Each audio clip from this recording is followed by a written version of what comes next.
dark world. Hardened hearts, parched souls, sorrows.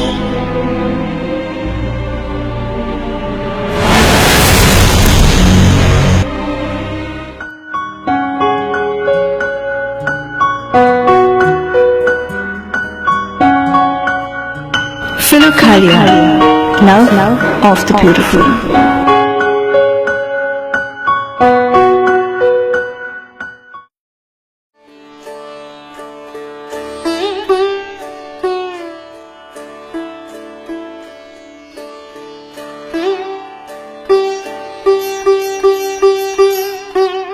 ദൈവമക്കൾക്ക് ദൈവത്തിൽ നിന്നും കൃപയും സമാധാനവും എന്നും ഉണ്ടായിരിക്കട്ടെ. ഫിലോകാലിയ സ്നേഹ സൗന്ദര്യം ഈ വിഷയവുമായി രണ്ടാമതൊരു എപ്പിസോഡിൽ നിങ്ങളെ കാണാൻ സാധിച്ചതിൽ ദൈവത്തിന് നന്ദി പറയുന്നു. ലോകത്തിലുള്ള സകല മനുഷ്യർക്കും പ്രകൃതിയെ ഇഷ്ടമാണ് നന്മയെ സ്നേഹിക്കാൻ, അതുപോലെ സൗന്ദര്യത്തെ സ്നേഹിക്കാൻ.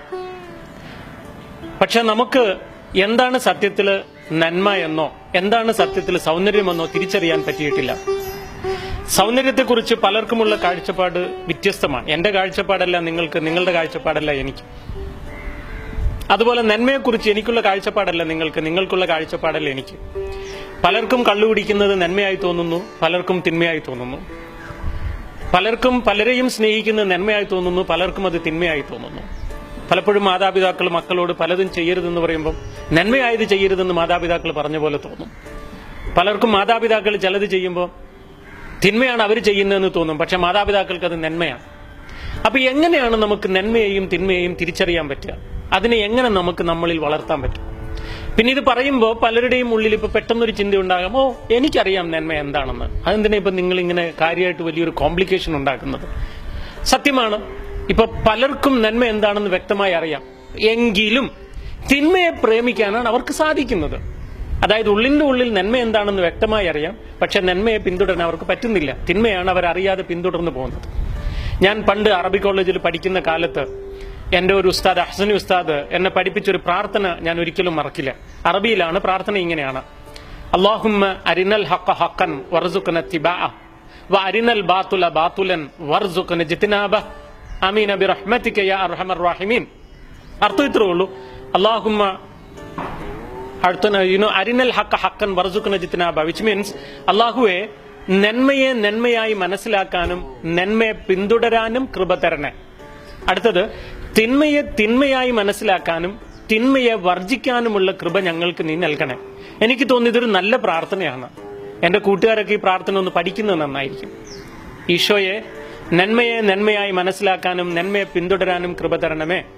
ഈശോയെ, തിന്മയെ തിന്മയായി മനസ്സിലാക്കാനും തിന്മയെ ഉപേക്ഷിക്കാനുമുള്ള കൃപയും എനിക്ക് തരണേ.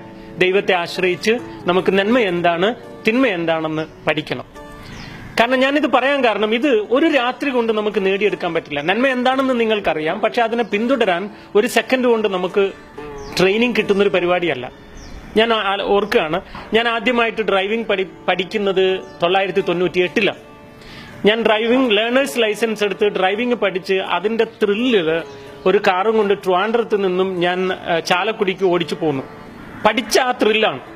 വരുന്ന വഴിക്ക് എറണാകുളത്ത് വെച്ച് ഒരു ബൈക്ക് പോകുന്ന ഒരാളെ ഇടിച്ചു. അദ്ദേഹം താഴെ വീണു, കൈ പൊട്ടി. ഞാൻ അദ്ദേഹത്തെ ലേക്ക് ഷോർ ഹോസ്പിറ്റലാക്കി തിരിച്ചു പോന്നു. തിരിച്ചു വന്ന് അപ്പൊ ലേണേഴ്സ് ലൈസൻസേ ഉള്ളൂ, അതുകൊണ്ട് പോലീസായി കേസായി അതെല്ലാം ക്ലിയർ ചെയ്ത് റെഡിയായി വന്ന് എന്റെ അയൽവാസിയായ ഷാജി ചായനുണ്ട്, ഇപ്പോഴും എന്റെ അയൽവാസിയാണ്. അദ്ദേഹത്തോട് സംസാരിക്കുമ്പോൾ ഞാൻ പറഞ്ഞു, ഇങ്ങനെ ഒരു അപകടം എനിക്ക് പറ്റിയെന്ന്. അപ്പൊ ഈ ഷാജി ചായൻ ഒരു വാക്ക് പറഞ്ഞു, ഡ്രൈവിംഗ് ലേണിംഗ് ഒരു രാത്രി കൊണ്ട് ചിലപ്പോൾ അതിന്റെ തിയറി നീ പഠിച്ചെന്ന് വരും, ചിലപ്പോൾ വണ്ടി ഓടിക്കല് 2 ദിവസം കൊണ്ട് പഠിച്ചെന്ന് വരും. പക്ഷേ 1000 കിലോമീറ്റർ നീ ഒറ്റക്ക് എപ്പോഴാണോ ഓടിച്ചു തീർക്കുന്നത് അന്നാണ് നീ യഥാർത്ഥത്തിൽ ഡ്രൈവർ എന്ന് പറഞ്ഞു. അപ്പൊ ഞാൻ ചോദിച്ചു, എന്താ ഷായിച്ച അങ്ങനെ? എന്റെ മോനെ, ഇത് പ്രാക്ടീസ് വഴി നേടേണ്ട ഒരു സാധനമാണ്, ഇത് വെറും തിയറി അല്ലെന്ന് പറഞ്ഞു. അതെന്നെ സ്വാധീനിച്ചു. പിന്നീട് ഞാൻ മനസ്സിലിത് ഉൾക്കൊണ്ടു. 1000 കിലോമീറ്റർ വാശിപ്പുറത്ത് ഞാൻ ഒറ്റക്ക് ഓടിച്ചു തീർത്തു. പിന്നെ അങ്ങോട്ട് ആക്സിഡന്റും ഇന്ന് വരെ ഉണ്ടായിട്ടില്ല, ഇനി ഉണ്ടാവില്ല എന്ന് ഞാൻ വിശ്വസിക്കുന്നു. അപ്പൊ ഞാൻ എന്താ ഇത് നിങ്ങളോട് പറയുന്നതെന്ന് വെച്ചാൽ, ഈ നന്മയെ സ്നേഹിക്കുക, നന്മയായി ജീവിക്കുക എന്ന് പറഞ്ഞാൽ അത് നമ്മൾ നിരന്തരം പരിശ്രമിച്ച് നേടേണ്ട ഒരു സംഭവമാണ്. അത് ഒരു രാത്രി കൊണ്ട് കളയേണ്ട ഒന്നല്ല. നമ്മളുടെ നിരന്തര പരിശ്രമം കൊണ്ട് മാത്രമേ നന്മയായതിനെ സ്വീകരിക്കാനും തിന്മയായതിനെ വർജിക്കാനും നമുക്ക് പറ്റുള്ളൂ. ഈ ഫിലോക്കാലിയുടെ ആദ്യ ലേഖന റൈറ്റർ വളരെ വ്യക്തമായി നമ്മൾ പഠിപ്പിക്കുന്ന ഒരു കാര്യമുണ്ട്. ഫിലോക്കാലിയുടെ ലക്ഷ്യം ഇത്രയേ ഉള്ളൂ: ഓരോ മനുഷ്യനും അവന്റെ ഏകാഗ്രതയിലേക്ക് തിരിച്ചു പോകണം. ഇപ്പോ എന്നെ കേൾക്കുന്ന നിങ്ങളൊന്നും അല്ലെങ്കിൽ ഞാനും ശരിക്കും ഏകാഗ്രതയുള്ളവരല്ല. നമ്മൾ ഫേസ്ബുക്ക് എടുത്താൽ ഒരുപാട് ഫ്രണ്ട്സ് വേണം, പള്ളിയിൽ പോയാൽ ഒരുപാട് ഫ്രണ്ട്സ് വേണം, വീട്ടിലാണെങ്കിൽ എപ്പോഴും പുറത്ത് കിടന്ന് ഭയങ്കര ബഹളം വെക്കുന്ന ആളുകളാണ് നമ്മൾ. ഉള്ളിലേക്ക് തിരിഞ്ഞു നോക്കൽ വളരെ കുറവാണ്. ഞാൻ നിങ്ങൾ ഒറ്റയാന്മാരായി ജീവിക്കണം എന്നല്ല പറയുന്നത്. ഉള്ളിന്റെ ഉള്ളിൽ ഒരു ഏകാന്തത നമുക്ക് കാത്തു സൂക്ഷിക്കാൻ പറ്റണം. 2, ആ ഏകാന്തതയിൽ നമ്മളും ദൈവവും മാത്രമുള്ള ഒരു ബന്ധം നമുക്ക് സ്ഥാപിക്കാൻ പറ്റണം. ഞാൻ ഒറ്റക്കാണ്. എന്റെ കൂടെ പ്രപഞ്ചത്തെ സൃഷ്ടിച്ച സർവശക്തനായ ദൈവമുണ്ട്.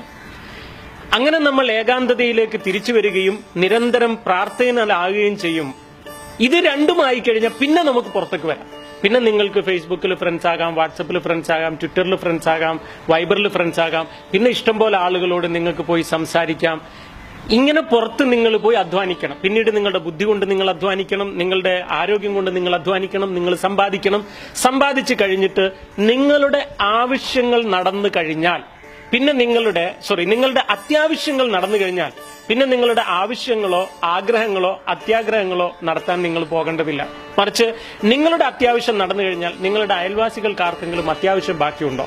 അത്യാവശ്യം എന്ന് പറഞ്ഞാൽ വസ്ത്രം, ഭക്ഷണം, ഇങ്ങനെ എന്തെങ്കിലും ആവശ്യമുണ്ടോ എന്ന് നോക്കണം. അങ്ങനെ ആവശ്യമുള്ള കാര്യങ്ങളാണ് രണ്ടാമത് നമ്മൾ ചെയ്യേണ്ടത്. ഇതാണ് ഫിലോക്കാലിയുടെ ആദ്യ ഭാഗത്ത് നമ്മുടെ ഈ വിശുദ്ധന്മാരെ പഠിപ്പിക്കുന്ന കാര്യം.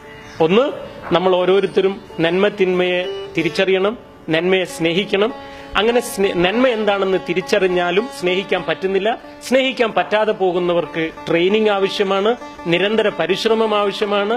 ആ പരിശ്രമം ഏകാന്തതയിലേക്ക് തിരിച്ചു പോകലും ദൈവവുമായുള്ള ബന്ധം സ്ഥാപിക്കലും പുറത്ത് അധ്വാനിച്ച് നമ്മൾ സമ്പാദിക്കുമ്പോൾ നമ്മളുടെ ആഗ്രഹവും അത്യാഗ്രഹവും നടത്തുന്നതിന് പകരം നമുക്ക് ലഭിച്ചതിൽ നിന്ന് അത്യാവശ്യമില്ലാത്ത ആളുകളെ പോയി സഹായിക്കുന്നതുമാണ്.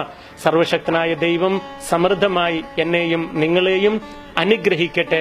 ഈശോയുടെ കൃപയും സമാധാനവും അനുഗ്രഹവും എന്നും നിങ്ങളുടെ കൂടെ ഉണ്ടായിരിക്കട്ടെ. ആമേൻ.